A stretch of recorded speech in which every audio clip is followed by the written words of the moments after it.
Tervist, mina olen Lauri. Tere, mina olen Margus. Ja sa vaatad Olibeti spordisaadet Podium. Anett Kontaveit võitis Doha tenniseturniiril teise koha. Rootsi ralli võitis Kalle Rovanpera, teine oli Terine Vill, kolmas Esa-Pekka Lappi ja Ott sai punktiatselt 5 punkti. Eesti meeste korvpallikoondis alistas pingelises MM-valikmängus Poola koondise. Eesti jalgpall sai alguse, superkarikas mängiti maha, Flora ja Levadia kohtusid omavahel.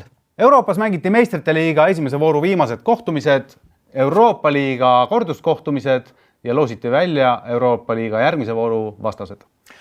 Junioride laskesuusatamises toimuvad maailmameistrivõistlused. Eestlased said Jakob Kulbini näol sprindis endale maailmameistri. Täna tuleb meile külaliseks stuudiosse Eesti Olümpiakomitee turundusjuht Margus Kiiver, kellega räägime spordipoliitikast ja rallist. Kristjan Ilves käis lahtis tegemas kahevõistlust, saavutas 12. koha. Saatejuhid hakkavad välja selgitama, kumb on kõvem käsi rallis. Ja loomulikult vaatame üle ka tuleva nädala parimad spordisündmused ja hõikame maha ka mahlasemad koefitsendid. Alustame tennisest. Alustame.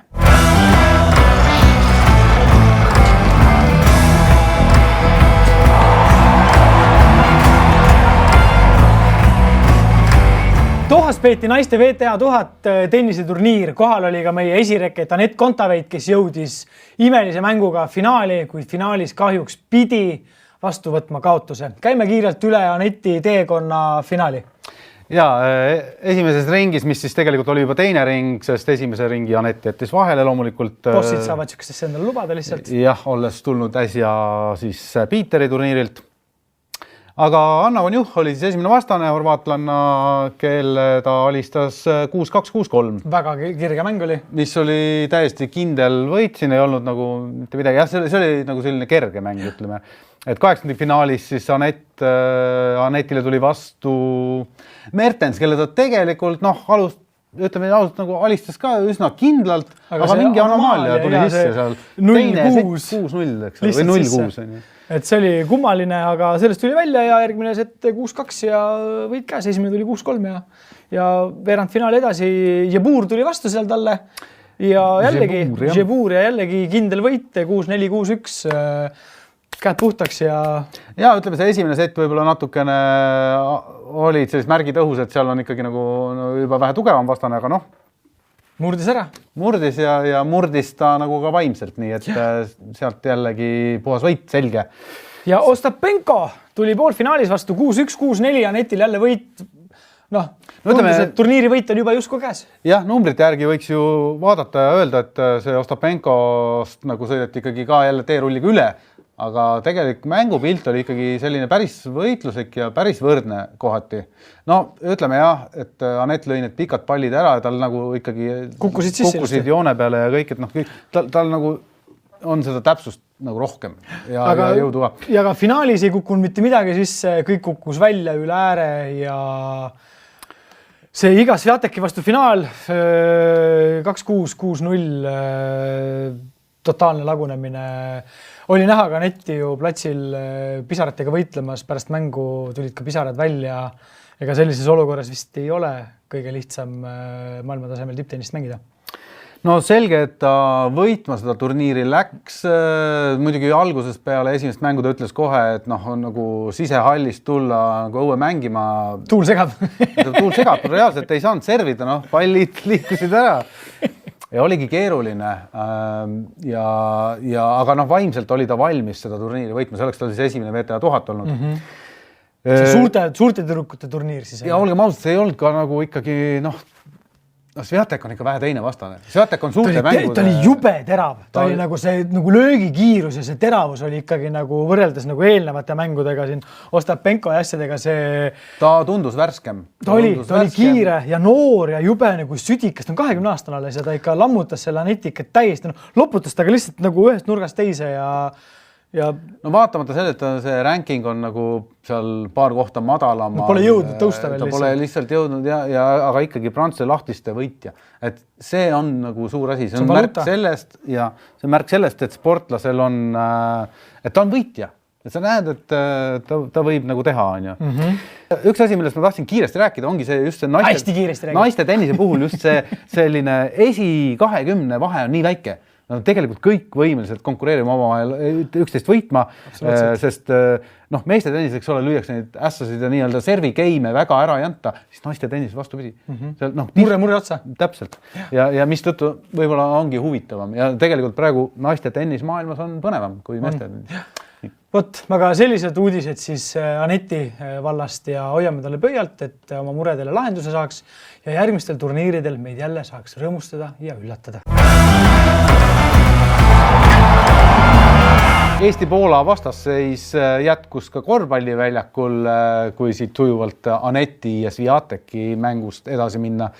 Nimelt kohtusid valiksarja mängus Eesti-Poola meeskonnad ja Eesti võitis väga pingelises ja põnevas mängus loomulikult 75-71 oli lõppskoor. Ütleks, et nagu väga-väga põnev mäng oli vaatamata igasugustele nüanssidele, et meil on seal puudu korvpallurid, Poola koondisel oli ka puudu, aga meil oli vist see nagu tagasilöök nagu suurem. Tagamängijaid polnud põhimõtteliselt nagu ühtegi kusagilt võtta. Rosenthal tegi oma töö ära. Väga hästi tegi töö ära. Aga mina ütlen ausalt, mina ei ole olnud kunagi suuremasi korvpalli vaataja, aga seda mängu Margus soovitas mul tungivalt vaadata, kuna see on oluline mäng Eestile. Vaatasin selle mängu ära ja olin diivani ääre peal väga põnevil ja mis mulle suureks üllatuseks minu naine, kes ei ole väga suur spordifänn, vaatas seda mängu koos minuga ja elas väga-väga kaasa, nii et kihvt mäng oli ja korduskohtumine tuleb kindlasti sama kihvt. Ja kahtlemata ma arvan, et siit edasi saada ei ole Eestil mingi probleem, ütleme vähemalt sinna vahegruppi siis või nagu suvemängudesse jõudmine ei tohiks olla üle jõu käiv, aga kes meil särasid? Meil, ütleme siin meie siis MVP või nagu siis parim mängija oli Janari Jõesaar, kes viskas 22 punkti, 6 lauapalli ja 2 resultatiivset söötu. Mis on tegelikult nagu Eesti mõistes väga hea tulemus. Kui arvestada, et ka tegelikult Siim-Sander Vene ja Maik-Kalev Kotsar viskasid siin punkte üle 10, mis on juba väga hea selle skoori juures. Kui skoor on üle 100 on ju, siis nagu võiks rohkem. See on lihtne 40 punkti visata. Jah, siis on 40 punkti vaja visata. Aga mis ma tahtsin öelda mängu kohta veel, Heino Endel ütles intervjuus, et väga tore, tegime oma ära. Selles mõttes, et ei saa kurta, kui me võidame. Ei ole mõtet kurta, loomulikult ei ole. Aga sellise mänguga suvel ei ole midagi teha. Esmaspäeval saate eetris oleku ajaks muidugi on mäng juba läbi, on toimunud siis Eesti-Poola korduskohtumine nii-öelda. Meie siin hetkel pakume siis ka võitjaks loomulikult Eestit, milles küsimus. Ja vaatame, mis tabeliseis on. Saksamaal, Eestil ja Iisraelil on võrdselt 5 punkti. Poolal 3. 3 tükki saab edasi. 3 tükki saab edasi. Tundub nagu tehtud. Nahutame selle Poola nüüd veel ühe korra ära ja ongi... meil oleks vaja muidugi siin Iisraelis ka ikkagi teenida. Ütleme, kui me Poolat võidame, siis on kõik hästi. Kui me kaotame, siis me peaks kaotama minimaalsete punktidega. Ühe punktiga. Ja. Sellised olid korvpallijutud ja uued teemad tulevad kohe sinu ette.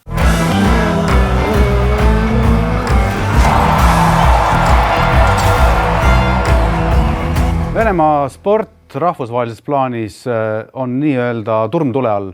Rahvusvahelised alaliidud keelavad võistlusi pidada Venemaal. Osad sportlased on öelnud, et nemad ei ole nõus mängima või osalema võistlustel, kus on kas Vene sportlane vastas või Vene koondis.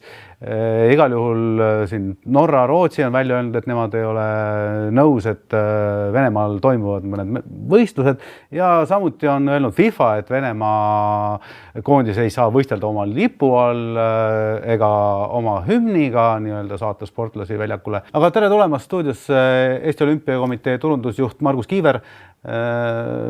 Kuidas sa kommenteeriks kõigepealt nagu sellest nagu üldpilti, et mis praegu üldse toimub, sest iga minuti, iga sekundiga praktiliselt tulevad uued teated, otsused, et mis nagu üldine seis võiks olla ja miks ta selline on? alustuseks ma nagu markeerin ära selle, et need ongi nagu minu enda isiklikud seisukohad, et isegi kui ma kannan uhkusega siin Team Estonia märki rinnas, siis siin täna ma nagu olümpiakomitee põhimõtteid iseenesest ei edasta, kuigi ma arvan, et laias plaanis need võivad ka kattuda. Aga mis täna toimub selles suhtes, see kirjeldasid seda väga õigesti, et seda segadust on nagu väga palju ja segadust on palju alaliitudes, aga ma arvan, et kõige rohkem segadust on sportlaste endi hulgas ja ma pean siis silmas nii neid sportlasi, kes siis on erinevate riikide lipu all võistlemas ja ka Venemaa sportlasi. Ja täna tegelikult selles mõttes see olukord on niru. Ja kui on öeldud, et sport ja poliitikat ei peaks mitte kunagi omavahel siduma, need ei tohiks nagu teineteisest sõltudes, paraku maailmas see nii idealistlikult ei toimi. Ja täna olukord, kus siis Venemaa on rünnanud Ukrainat, siis me oleme sõjas ja need reeglid kahjuks enam ei päde ja sport on üks võimalus, mis läbi on võimalik Venemaad jälle natukene pigistada, sellepärast, et pigistama peab. Aga kas me näeme siis üks päev sellist olukorda, kus mitte ühelgi võistlusel ei ole mitte ühtegi Vene sportlast ja mitte ühtegi võistlust ei toimu Venemaal? See kindlasti sõltub hästi palju sellest, et mis täna nagu ka Ukrainas edasi toimuma hakkab. Sest ega iga päev tegelikult see olukord liigub ühele teisele poolele. Täna on olukord selles suhtes, ma ei ütle, et kontrolli all, aga ukrainlased peavad vastu ja selles suhtes nagu müts maha, et see, mida see rahvas seal tänasel päeval teeb, see on ikka imetlusväärne presidendiga eesotsas. Aga ma ei usu paraku, et see nii läheb, et me ei näe ühtegi Venemaa sportlast ja võib-olla see ei ole ka õige, et võib-olla on seal õige lahendus see, et nad lihtsalt ei saa oma riiki esindada, et nad osalevad seal. No sellega nad on juba tegelikult juba dopinguskandaali harjunud.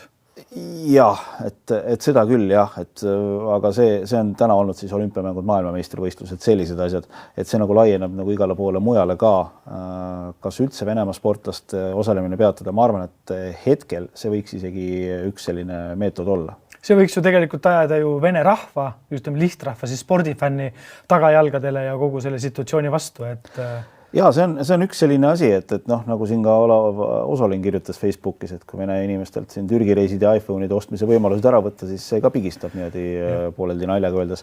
Ja tegelikult võimalus elada sportlastele kaasa, ma usun, et me oleme siin kõik spordifännid, et kui me ühel hetkel näiteks rahvusvahelisel areenil ei saaks kaasa elada Eesti sportlastele või Eesti sportlaste tulemustele, siis oleks küll ikkagi natuke nagu mast maas. No rahvas tahab ju tsirkuste leiba ja kui see ära võtta, siis hakkab ümes.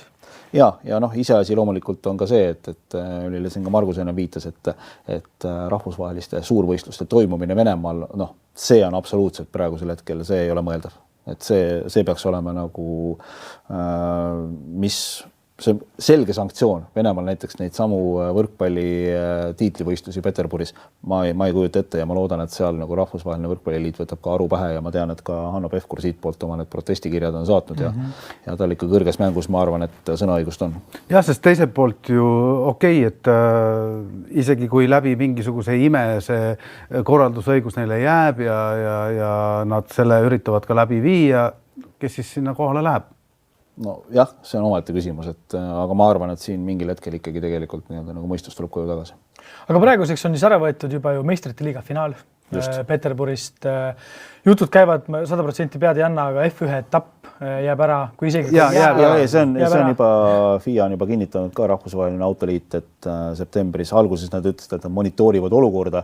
No seda räägid nad kõik praegu, poliitiliselt korrektne jutt siuke. Aga nüüd on selgelt öelnud, et seda ei toimu, kuivõrd sellele tegelikult on toetust avaldanud eesotsas kõigepealt Sebastian Vettel, kes tegi väga kõva statemendi, millele järgnes Max Verstappeni statement ja millele siis nüüd ka hiljem, ma igaks juhuks vaatasin järgi eile, järgnes ka Lewis Hamiltoni sõnavõtt, et ka tema seda olukorda ei tolereeri ja ma arvan, et sellest juba piisab ja ega võistkonnad ka nüüd nagu väga ilmselt ei ole rõõmsad sinna mineku osas.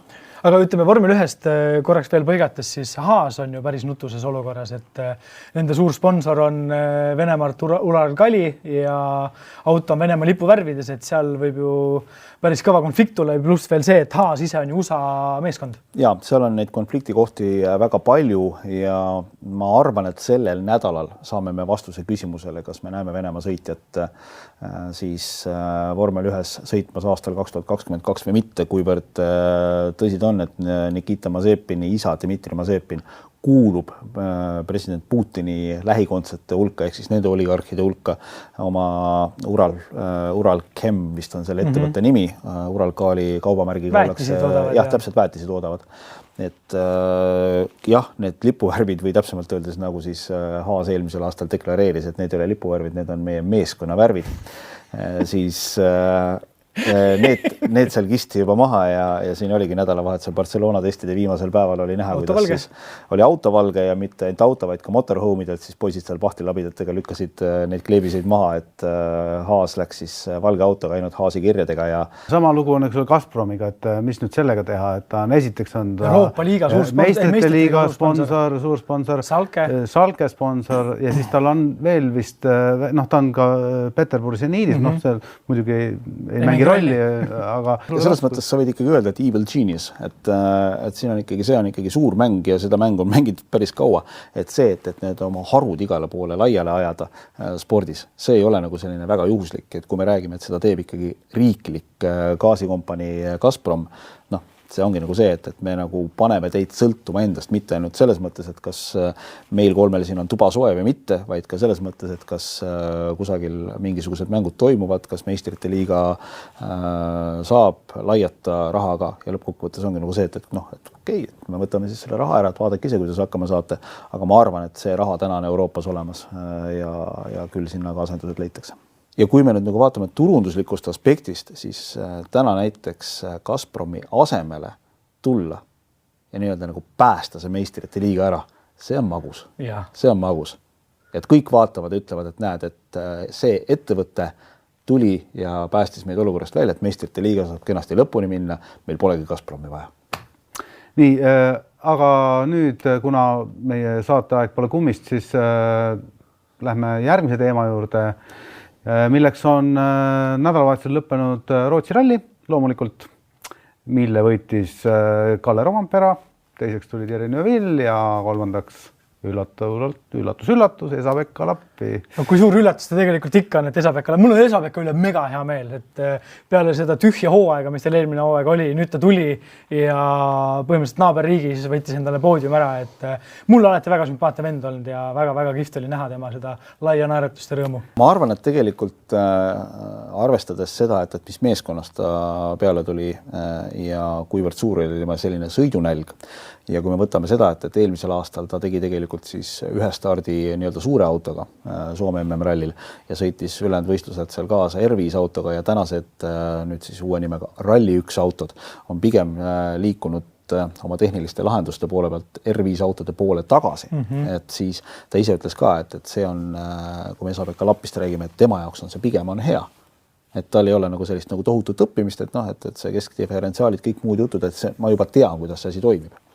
Ja teine asi loomulikult on nälg. See on nagu, ma arvan, et tal oli ikka selline nälg ja viimasel päeval oli, tegelikult oli näha, et küll ta oleks tahtnud, et oleks olnud seal poodiumi kõrgemal astmel 2 soomlast, aga ta tunnistas endale ausalt, ütles poisid, et ma siin ühel katsel proovisin ja sellest ei tulnud mitte midagi välja, et mul oli auto saba ots oli kogu aeg hangedes ja ma lihtsalt küsiti, et millest viga on, kas autoga midagi, kas on legendiga midagi, ei, puhtalt mina.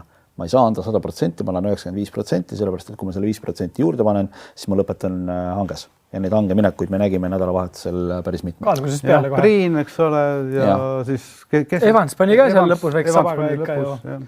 Aga kui me räägime sõidunäljast, siis minul on selline küsimus, et kaua Otil veel nälga jätkub, kui see saaga käib ja see kilukarp laguneb ja punast tuld näitab ja kogu see kamma ja... ta oli siukse rõuga, et ta paneb auto ukse kinni ja enam rohkem sinna ei istu. Ma mõtlen, et see mees on ikkagi terve eelmise hooaja kannatanud ja see kannatus läheb veel see hooaeg edasi. Aga teeme kõigepealt võib-olla äkki küsime selle küsimuse, et mis kuradi jama selle hübriidi ajamissüsteemiga, ajame ju töötas, eks ole, kõik see oli nagu okei. Kas see mingi software? Ta ei töötanud. Tegelikult ta viimased 10 kilomeetrit ei töötanud. Sellel eelmisel katsel, see oli siis, kui me nüüd õigesti mäletan, 5. kiiruskatsel. No aga okei, ei töötanud, aga ilma selleta saab ju kohe sõita. Saab, sest Kalle Rovanpera võitis ralli. Viimasel päeval sõites ilma selle hübriidajamita ja jäi veel ka punktikatsel teiseks, eks ole. Et selles mõttes pole paha. Kas on seda vaja üldse?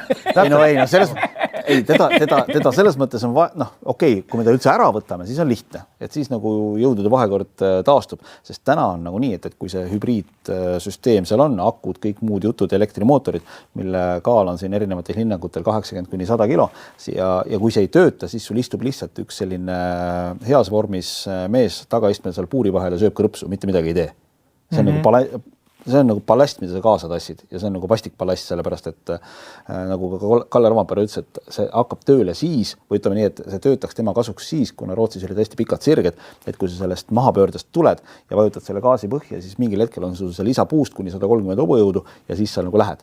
Ja teised koguvad siis lihtsalt selle lõppkiiruse, mis oli seal 180-190 km tunnis, kiiremini kokku ja sellega sa kaotadki. See ongi see vahe.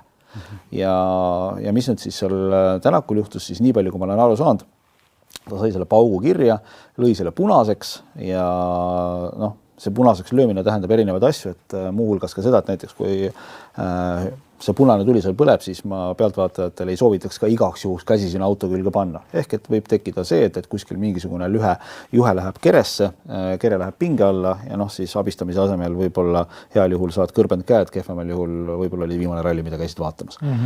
Et see on nagu see, mille pärast siis sama Compact Dynamics Saksa ettevõte, kes kogu selle hübriidimajanduse eest vastutab, heas mõttes või halvas mõttes sattus paanikasse, et okei, punane tuli ja tehti kõne peale ja öeldi meeskonnale, et sorry, et ta ei saa enam jätkata. Ja sellele ka Ott viitas hästi palju, et see ei ole normaalne. See ei ole professionaalne. Ja, et ühtäkki tuleb kõne öeldakse, et nüüd on kõik, et auto tee äärde ja that's it. Sest nende hinnangul oli asi korras, Compact Dynamics ilmselgelt pelgas seda, et kui seal midagi juhtub, siis kujutad ette ettevõtte maine, mingisugused rahatrahvid, kõik muud sellist asjad, aga Ott on selline kõva spordihing, tema et vahet ei ole, et mis värvi see tuli on, kollane, roheline või punane, ma paneks edasi. Ma ütlen korra vahele siis ka, et mis siis juhtus vaatajale, kes ei näinud seda nädalavahetusel, et 6. katsel oli see siis 6. katse eel tähendab, jah. Oti auto hübriidajami siis tõttu, punase tule tõttu õigemini ta katsele ei pääsenud, mis tõttu ta nii-öelda suures mängus enam edaspidi kaasa ei mänginud. Ja kui ta katkestas, ta oli 1,1 sekunditist liidrist maas. Ja ta oli hea soos ja tegelikult. Ta võitis katseid ja ikkagi paugutas. Me nägime vana hea Otti, et kui ma vaatasin neid sõite ka, siis ma nägin seda lõdvestunud näoga Otti jälle nagu rooli taga, kes ei olnud see vihane, punane, kulmkortsus nagu kangutav, et oli kuidagi näha seda nagu lõtvust ja nagu nautimist taaskord Oti puhul, et sellest on nii kahju, et see nüüd jälle niimoodi läks. See on jah, ja üks natuke nagu selline murekoht kogu sarjale ja sellele tootjale on ka see, et kui nüüd nagu väidetavalt oli mingi koha peal, kus siis kogu see asi asub see auto tagaosas ja üsna madalal, raskuskeskme tõttu on ta viidud üsna madalale ja ta sai sealt mingi paugu ja selle paugu tulemusel siis midagi seal juhtus. Mis juhtus, seda nad veel ei tea ja analüüsivad ja ma loodan väga selgelt, et nagu ka Tänak ütles, et see asi räägitakse lõpuni selgeks, et mis siis juhtus. Aga aitäh sulle, Margus, et sa tulid meile külla. Aeg on kahjuks täna läbi saanud. Loodame, et siis maailmas tuleb tagasi rahu ja me näeme kõiki sportlasi jälle igal pool areenidel võistlemas. Ja loodame, et ka Otil hakkab lõpuks minema, sest tegelikult olgem ausad, ralli on ju hooaeg on alles alanud. Ja ma olen nõus, et mõlema asjaga ja et ma väidan, et me tegelikult pärast seda, kui Ott on liikunud koos Martiniga Hyundaisse, me ei ole nende meeste täit potentsiaali näinud veel. Aitäh sulle. Aitäh kutsumast. Aitäh. Sellised olid siis meie jutud Margus Kiivriga, tänud talle veel kord meile külla tulemast ja oma mõtteid avaldamast. Me oleme teile võlgu veel ühe asja, nimelt teiste eestlaste tulemused Rootsi rallil ja meil on natukene põhjust isegi aplodeerida, sest et Egon Kaur sai oma elu esimese WRC punkti. Nimelt Rally 2 arvestuses oli tema üldkokkuvõttes siis 4. Samas klassis Linnamäe oli 5. ja Robert Virves esimesel päeval tegi väikse näpuka, tegi avarii ja tuli superralli süsteemist tagasi, aga oma klassis ehk junior WRCs saavutas 6. koha.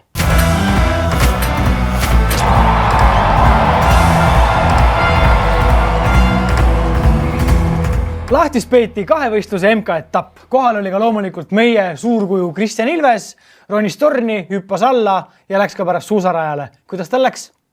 ja no ütleme, me oleme nüüd harjunud ja ära hellitatud, eks ole, et ta nagu alla esimese, teise kohana enam ei hüppa.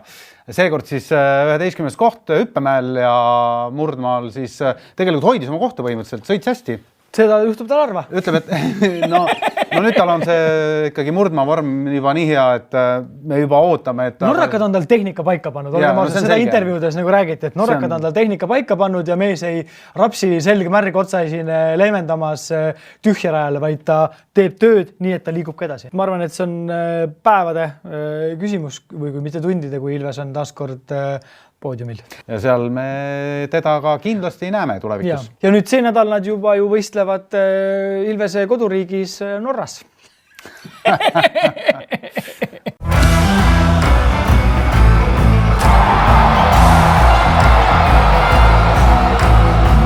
Eelmisel nädalal peeti meistrite liiga esimese vooru viimased kohtumised.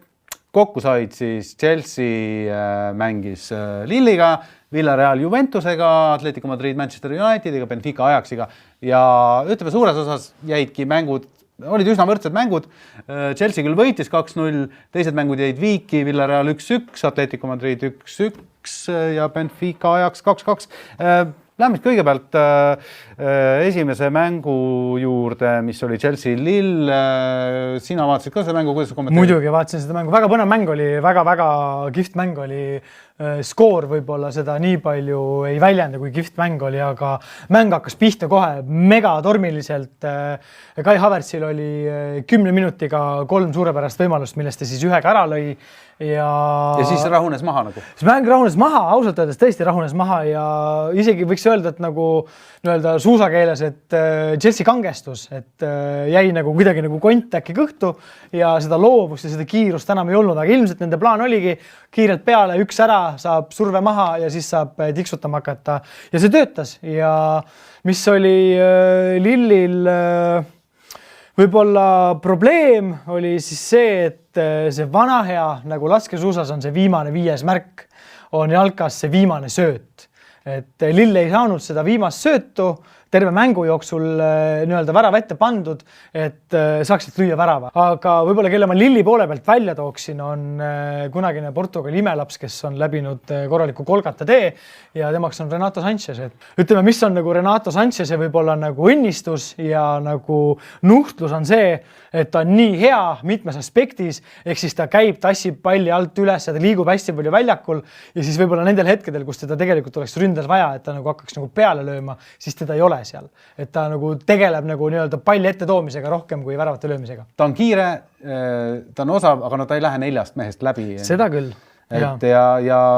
Aga tundus nii, et Lillil need lahendused olidki nagu, et kui enam ei teatud, mida teha, siis anti Sanchez'le pall ja nüüd hakkab juhtuma midagi. Ja võtame ette järgmise mängu.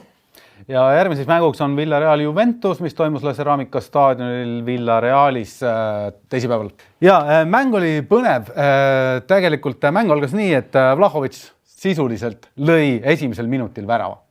Ja see tegi mängu äärmiselt põnevaks. Ja küll, seis 1-1 ei tundu nagu põnev, aga no ütleme nii, et Juventus sai oma kätte, mis ta tahtis kohe esimesel minutil. Võtame arvesse selle, et Juventusel ei mänginud enam-vähem pool põhikoosseisust. Selle koosseisu kohta Juventus tegi hea mängu. Neil oli loomulikult pärast väravat, nad hakkasid mängima peamiselt Vlahovici peale, pikad pallid ette, Vlahovic sai need kätte, võttis omaks, seal päris nagu kaitse ei maganud ka, et kiiresti saadi aru, et see, mis tuleb ära killida, ära nullida seal.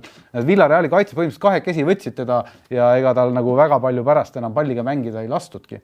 See oli osav löök, ta nurka ilusti ja kaitse selja tagant. Nüüd see oli hästi mängitud värav. Nüüd Villarreali mehed kogusid ennast ja ütleme teisel poolajal juba Villarreal puhtalt ikkagi domineeris mängu.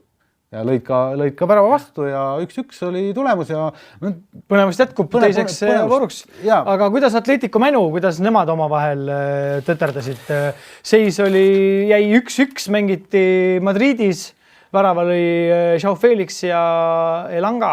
No Joao Felix lõi iluvärava, see oli nagu tõesti. See oli peaga lõi, on ja. Seda võrreldi selle Van Persie kuulsa MM-i väravaga vastu Hispaaniale. Ütleme, 2 pügalat jääb alla, aga ikkagi et tal see kael venis nagu nii pikaks, kuidas ta ulatuspallina oli. X-mees on äkki. Jah, siuke Dr. Gadget või midagi niukest. Aga mängupilt? Ja mängupilt oli üsna, ma ütleks ikkagi pehmelt öeldes masendav nagu Manu seisukohast vaadates. Okei, nad said oma värava, viigivärava ja tulid selles mõttes sellise skooriga sealt tulema, et mis annab neile võimaluse kodus ikkagi edasi sealt sellest paarist minna, aga ei olnud kõige põnevam mäng. Ütlen ausalt, et Aga põnev mäng oli Benfica ajaks ja seal ikka tulevärki lendas ja muidugi hea iroonia on see, et mäng jäi 2-2, aga 3 väravat lõi ajaks ja see Halleri oma värav oli ikkagi nagu meistriklassi värava, nagu ütleme, väravaküti värav ikka, varvas ilusti vastu ja värava võis täitsa teisele poole pall ja seal midagi teha ei olnudki. Aga see mäng iseenesest oli Haller ei saanud päris hästi aru, et ei pea mõlemasse väravasse lööma. Jaa, täpselt. Piisab ühest.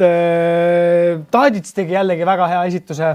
Mäletame ju seda kõik, kuidas Tadic läks ajaks sisse ja tema oli vahel vaadati, et mis see vana tuhmund talent siia ronib, aga minu jaoks oli Tadic mängu parim, et jällegi see, mulle meeldivad sportlased, kes käituvad platsil liidrina ja Tadic on tänase ajaks konkreetne liider ja siuke vägede juhataja, et väga head mängu. Euroopa liigas toimus samamoodi müdistamine ja keskendume kiirelt 2 mängule Napoli-Barça. Barça on Xavi all saanud ennast korralikult käima. Nädalavahetusel liigas tehti Bilbaole 4-0 ja Napoli sai 4-2 ja Barça edasi ja minul Barcelona poolehoidjana on kaunikesti hea meel, et see asi hakkab mäng hakkab uuesti jooksma ja on idee mängus jälle, et oli nauditav, vägev mäng ja Napoli natukene jäi ikkagi selle asja kätte. Ja see oleks võinud olla ka Euroopa liiga finaal on ju tegelikult, sest nagu me näeme siin Dortmund ei oleks pretendeerinud finaali kohale mitte kuidagi. Rangeri käest ikkagi nagu valgusastega sisse saad. No ja siin mängis Riikiga kokku, eks ole, kaotus 5-4 vist oli. Toimus ka Inglismaal liigakarika finaal, kus Liverpool mängis Chelsea'ga, mäng jäi 0-0 viiki, igavesti põnev mäng oli, seal löödi, ma ei tea palju seal mingi 10 väravat. Mendi topelt tõrjed ja 10 väravaid löödi kõik suluseisust ja täielik nagu selline kamma ja käis hullult äge mäng oli ja 0-0, seis ei kajastu seda kuidagi ja pendlad olid kordus ju ja 11 pennalt kuni väravvain välja, nii et väravvahid said ka lüüa, üks väravat, Chelsea väravat lõi sisse ja Kepa Arrizabalaga, kes pandi mängu spetsiaalselt penalde jaoks. Ma arvan, ta oli nagu külm. Ta võib-olla tõrju paremini kui lööb neid siis. Pani kõrge kaarega üle ja seda oli, meenus kohe see Euroopa liiga eelmise aasta finaal on ja kus Manu mängis Sevillaga ja said kotti, eks ole, et palju ümmargune ja nii. Või Villarealiga, mis mõttes. Aga igatahes selline oli meie jalgpallinurk täna. Ootame uusi mänge põnevusega.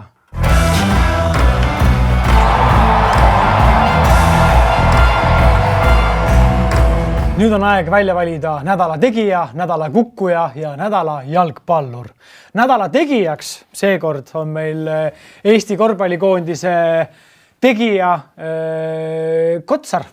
Ja loomulikult mängus Poolaga ta oli väga silmapaistev, hoidis taga ja võttis lauapalle, põhimõtteliselt andis ka resultatiivset sööte ja kõike tegi kõike ja ütleme nagu enda taseme kohta ikkagi nagu isegi natuke ületas ennast. Ja ma arvan, et temal paremad päevad ja Euroopa kõrged korvpalliliigad ootavad alles veel ees, nii et kiirust ja koordinatsiooni võib-olla natuke oleks tal juurde vaja, et siis noor mees veel. Ja, ei, aega on, aga igatahes talle paneme, ütleme siis tõusja või tegija tiitli ära. Ja nädala ämber on jällegi, me ei pea väga kaugelt, kuid samas kaugelt otsima ja selleks on Oti Hyundai. No comments. Polegi vist rohkem midagi öelda. Oti Hyundai lihtsalt on üks kilukarp, mis laguneb igast otsast ja peame lihtsalt lootma, et rallijumal annab nüüd natukene õnnistust ka Hyundai tiimile ja aega seda autot töökindlaks sättida. No selle tehase nagu boss, siis nii-öelda selle hübriidi ajami tootja firma juht nagu küll vabandas. Mis see maksab? Aga noh. Punkte see tagasi ei anna ju. Vabandas ja siis ütles, et noh, aga see on ju motosport. Sorry, aga noh. Natukene hirmus ja nädala jalgpallur. Nädala jalgpallur. Tõepoolest, tegelikult me klatime ühe võla ära, mis meil eelmisest saatest jäi. Me kuulutasime välja nädala jalgpalluri, kelleks oli siis Luis Diaz ja Liverpoolist. Ja me ei andnud talle punkte. Nii et anname talle siis punktid ära. Ma arvan, et me võiks alustada kõrgetest 100 pallisüsteemis me hindame ja 80 pakun. Mina paneksin isegi võib-olla natuke rohkem, annaksin 88 punkti talle. No lähme siis keskele 84. Saab 84 punkti ja läheb tabelis kindlalt esimeseks. Väga kindlalt läheb esimeseks. Aga nüüd järgmine jalgpallur, keda me hindama hakkame, on Dušan Vlahović. Loomulikult eelkõige tema hea esituse eest meistrite liiga mängus. Aga tal on ka olnud eelnevalt ju enne üleminekut Fiorentinas ikkagi, poiss ikka perutas platsi veel korralikult ringi ja paugutas väravaid paremalt ja vasakult. Super hooaeg, jah. Läbimurde hooaeg ütleks tegelikult suurde pilti, et võib-olla vähem jalgpallist teadev inimene enne tänast hooaega ei teadnud sellest mehest mitte midagi. Mis ta on, 22 vist? Väga noor, jah. Ja, hästi noor poiss ja praegu siis Itaalia Serie A väravakütt number 1, 20 väravaga. Pole paha. Ja tõesti, ja ütleme, et ta osteti nüüd 75 miljoniga küll, see ei ole nagu odav. On ju. Kõrralik rõbe. Aga paku, mis ta palka saab? Ma arvan, et ta saab 3 korda vähem kui Ronaldo näiteks. Ma arvan, et sa oled väga tagasihoidlik. Saab veel vähem või? 7 milli. Aastas? See on ju mitte midagi jalgpalli. Ma olen väga üllatunud, kui ma lugesin, ma ei tea, kas need andmed vastavad tõele, ma loodan, et need vastavad tõele, aga kui sind ostetakse 75 miljoniga ja siis makstakse sulle 7 kogu raha läkski sinna ülemineku tasusse. Ilmselt ega tänapäeval jalgpalluritel on ka need boonusesüsteemid, et mida rohkem lööd, mida rohkem mängid, seda rohkem saad. Aga palju me punkte paneme talle? No ma arvan, et siin on, ta mängib natuke teise koha peal kui Luis Diaz. Aga ta mängib jalgpalli. Aga ta on tipuründaja ja ta lööb väravaid. Ja ütleme, väravaid Juventusele on hädasti vaja, nii et ta on ikkagi nagu siuke päästvingel. Punktid? Ütleks 86. Ma panen 90. 90, no. Peaaegu perfektne. Okei, meil peab jääma muidugi mingi puffer, eks ole. Aga ma juba ronin kohe üles ära. Ja, olgu, aga ütleme siis keskelt läbi 88 jällegi, et nagu oleks siis ja läheb suveräänselt liidriks. Kompromiss 88 punkti, Luis Diaz'el 84 punktiga teisel kohal. Ja selline on meie tabel praegu. Tabelit me siis, kuna seal on 2 meest, siis pole mõtet teda kuvada, et me näitame teile järgmisel korral. Kui on juba 3 meest ja läheb pingeliseks rebimiseks. Just.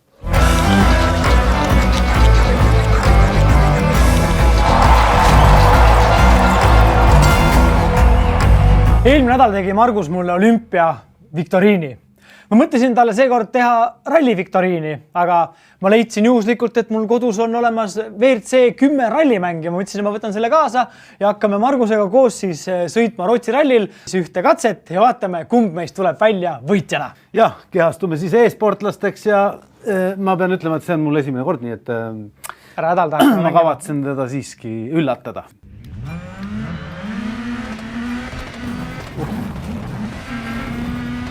No kuidas läheb? Ma jäin kinni. Aga ei, ma tulen kohe. Oot, põõsas puu. Ma täpselt ei saa aru, kuida pidi ta nagu sõitma peab. Nina eespool. Ai, kaldun ära. Puusse. Ei püsi üldse teel ju. No ei püsi. See ei ole lihtne mäng. Mingit vähem libedat rada ei oleks võinud esimeseks korraks. Ma ei tea, kummale poole ma sõidan. Täitsa uskumatu. Siuke kamma ja käib. Ma olen lihtsalt.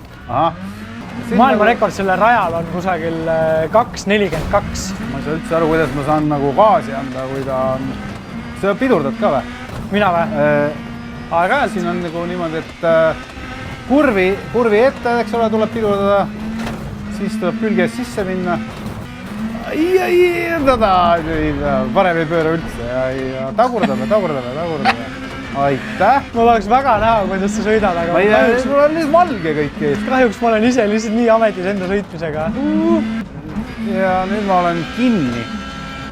Vajuta kolmnurka, siis ta viskab su rajale tagasi. Oi all. Seda oleks kohe tegi. Aga siis sa saad 5 sekundit trahvi. No kuule, ma pastasin seal praegu pool minutit, nii et ise 5 sekundit oleks nagu väga hea tulema. Rullisin 2 korda. Üks kurv jälle õnnelikult. Ma vist olen alles esimeses ajavõttu. Ei, sa oled teises sektoris. Teises või? Jaa. Ma olen 4. Nii tohksid enda igalt poolt. See on reaalne. Kisub ikka külge ette. Rämedalt kisub. Kaar siin nagu on mingist kummist, või nagu mingist pehmemast. Ei, siin on selles mängus on konkreetne. 2 sentimeetrit lähed rajalt välja ja sa oled kohe hüperkuudis. Mul näpud ei koordineeru, et pidurdamine ja pööramine nagu samal ajal on nagu äärmiselt ebastabiilne tegevus. Aga see ei ole ka efektiivne, nii et lase sel hetkel, kui sa keerad, lase natukene pidurit lahti. Oota, ma proovin niimoodi sõita. Aga vahetasid kaamera nurka, jah? Jaa, äkki õnnestub. No mulle niimoodi, nagu sa sõidad, ei meeldi sõita, sest et siis jääb nagu pimedaks. Ma saan aru, kus ma olen vähemalt. Nii, ja finish! Mitte, et ma finiseerusin. 3.39. Mul on üks asja toimetamine seal, võtti sigiseks. Hea töö. Okei. Tänasel rallivõidu võtsin loomulikult ära mina, aga mis siin salata, see mäng on ka minu oma ja ma olen seda natukene saanud harjutada, nii et hea töö. Finishisse sa kahjuks ei jõudnud, tegi totti. Aga tuleb öelda, et väga põnev mäng. No, vajab muidugi natuke harjutamist. Et selles mõttes võib vabalt korrata ja hooaja lõpus ma teen sulle ära. Davai, teeme diili. Lähme siis järgmise nädala ennustuse juurde, vaatame üle, mis on ka põnevamad koefitsendid. Nii. Ja, ütleme, lahti on rullumas Itaalias Coppa Itaalia poolfinaalid ja meil lähevad vastamisi Inter ja Milan, ehk siis 2 erinevat klubi, AC Milan ja Milano Inter. Ja seal on koefitsendid sellised, et võit Milanole on AC Milanile siis on 2,92, viik on 3,25 ja Interi võit on 2,23 punkti. Ja see on siis esmaspäevase seisuga, rõhutame veel kord need Olibeti koefitsendid. Ja siis lisan siis veel, et mängitakse teine poolfinaal Fiorentina Juventus. Vlahovic saab siis mängida nagu oma endise koduklubi vastu, mis on kindlasti äärmiselt põnev, kui ta platsile saab, aga ta saab sellepärast, et ma ei tea, Juventusel on pool satsi rivist väljas. No ja Vlahovic on ka, ütleme, pehmelt öeldes hea soos. Hea soos, tõepoolest 20 väravaga siis Serie A parim ründaja praegu. Nii et koefitsendid on siis Fiorentina võit 2,75, viik 3,21 ja Juventuse võite 2,25 ehk siis kihlveokontorid arvavad, et Juventus võidab selle. Inglismaal toimumas põnev lahing Liverpool-West Ham. Ja see on siis nüüd Premier League'a peast ei mäleta 22. voor või midagi sellist. Ja koefitsendid siis järgmised. Liverpoolile 1,3, viik 5,8 ja West Hami võit 10. Noh, tegelikult nagu mõtleks, et see ei ole võimatu. Okei. Ja, Anfieldil muidugi Liverpool lüüa on äärmiselt keeruline. Ma saan aru, et seal see mäng toimub. Ja Liverpooli üldse võita hetkel on väga keeruline. Seda näitas ka muidugi meile ju liigakarika finaal, mille Liverpool võitis, aga sellest siis jalgpallinurgas oli juttu juba. Järgmine mäng on maasikas City ja Mänu ja miks ta on maasikas, siis koefitsient Mänu võidule on 9,3. Viik on 5,1 ja City võidab 1,37, nii et ütleme, Mänu 9,3 on suhteliselt ahvatlev, sest võib juhtuda, City on libastunud, City ei ole päris raudklubi.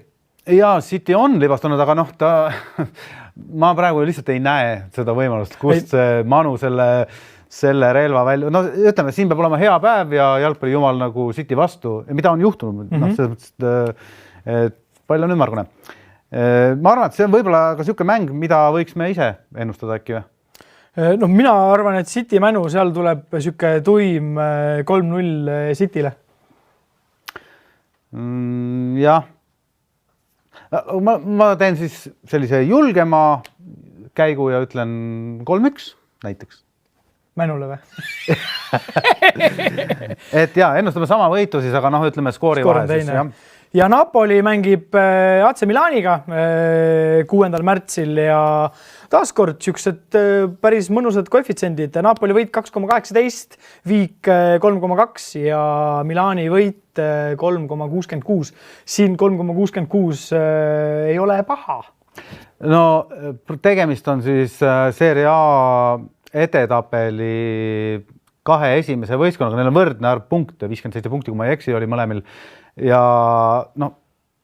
ütleme nii, et ikkagi siin on täitsa võrdsed mängid, ma ei ütleks, et... Ju siis Kihlveo, ütleme, koefitsiendimeistrid teavad midagi, mida meie täna veel ei tea. No koduseinad on need, mis tõenäoliselt annavad Napolile väikese eelise, aga jah, ma ei tea, ma ütlen siis Milano võidab. Mina ütlen, et Napoli võidab, sest et nad on peale seda, kui nad Barca käest 4-2 sisse said, on väga vihased.